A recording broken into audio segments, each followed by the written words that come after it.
सर्वांचेच मार्गदर्शक आदरणीय एकनाथ शिंदे साहेब या नगरीचे नगराध्यक्ष पदाचे उमेदवार पिंटू गावडे, व्यासपीठावरील सर्वच नगरसेवक पदाचे उमेदवार आणि मोठ्या संख्येनं उपस्थित वेंगुर्ला शहरवासीय बंधू आणि भगिनींनो, मी वेंगुर्लावासियांच्या वतीनं आणि माझ्या वतीनं माननीय एकनाथ शिंदे साहेबांचं वेंगुर्ल्यामध्ये स्वागत करतो.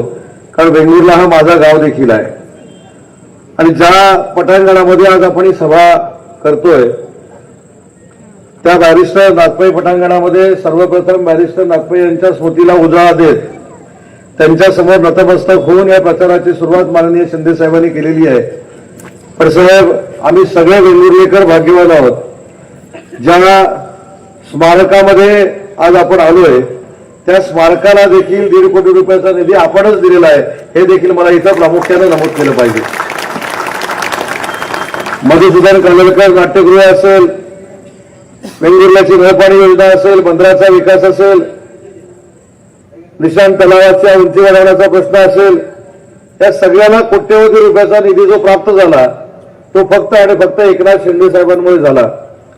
आणि ते एकनाथ शिंदे साहेब आज आपल्याला आवाहन करण्यासाठी, आपल्याला विनंती करण्यासाठी आपल्या वेंगुर्ल्याच्या नगरीमध्ये आलेले आहेत. मला देखील आपल्याच गावचा ग्रामस्थ म्हणून, नागरिक म्हणून आपल्याला एक विनंती करायची आहे की ज्या नेत्याने माझ्यासारख्या कार्यकर्त्याला उद्योगमंत्री बनवलं तो उद्योगमंत्री देखील तुमच्या गावातला आहे, याची नोंद देखील आपण सगळ्यांनी घेतली पाहिजे.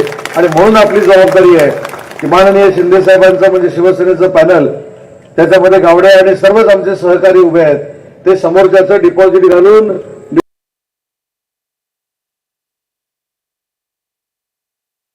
निवडून आले पाहिजेत. हा संकल्प करून, ही शपथ घेऊन हा शब्द आपण शिंदे साहेबांना दिला पाहिजे. आणि साहेब, खरं तर गाडीतनं चर्चा करत असताना मला एक महत्वाची गोष्ट जी वेंगुर्लेकरांना सांगायची आहे ती म्हणजे मालवणमध्ये किती विकास झाला, कणकवलीमध्ये किती विकास झाला, दोडामार्ग असेल, वैभववाडी असेल, सावंतवाडी असेल, आपला वेंगुर्ला असेल, याच्यामध्ये किती विकास कामं झाली हे मी जेव्हा साहेबांना सांगत होतो तेव्हा साहेबांना आश्चर्याचा धक्का बसला. साहेबांनी सांगितलं की मी कधीच कोणाला नाराज केलं नाही आणि ते नाराज केलं नाही म्हणूनच वेंगुर्लेकरांना 100 कोटी रुपये साहेब तुमच्या माध्यमातून मिळाले. हा देखील विकास कामाचा ऐतिहासिक निधी. जर 133 कोटी, हे 33.84 कमी केले त्याबद्दल दिलगिरी व्यक्त करतो. तर 150 कोटी रुपयाचा जवळजवळ निधी माननीय साहेबांनी दिला. वेंगुर्लेकरांनी हा विचार केला पाहिजे की जो नेता मंत्रालयामध्ये बसतो, मुख्यमंत्री साहेब होते, नगरविकास खातं साहेबांकडे आहे, पण मुंबईच्या 6व्या मजल्यावर बसून देखील वेंगुर्लेकरांची शिंदे साहेबांनी काळजी घेतली.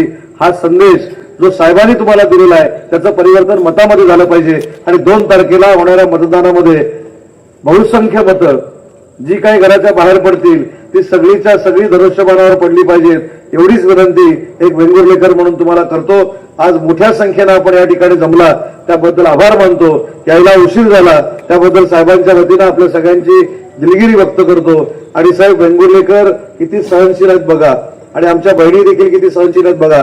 आपला खऱ्या अर्थानं सख्या भावापेक्षा लाडका भाऊ आपल्याला भेटायला येतोय म्हटल्यानंतर 3 तास ते इथंच बसून आहेत, म्हणून तुमचे देखील आभार मानतो. धनुष्यासमोरचं बटन दाबून फार मोठं मताधिक्य आमच्या उमेदवारांना मिळून द्यावं ही विनंती करतो आणि थांबतो. जय हिंद, जय महाराष्ट्र. साहेब, खूप खूप आभार आहे. आपल्याच वेंगुर्ला गावच्या सुपुत्रानं तुम्हाला सगळ्यांना आवाहन केलेलं आहे. त्या आव्हानाला, त्या प्रेमाला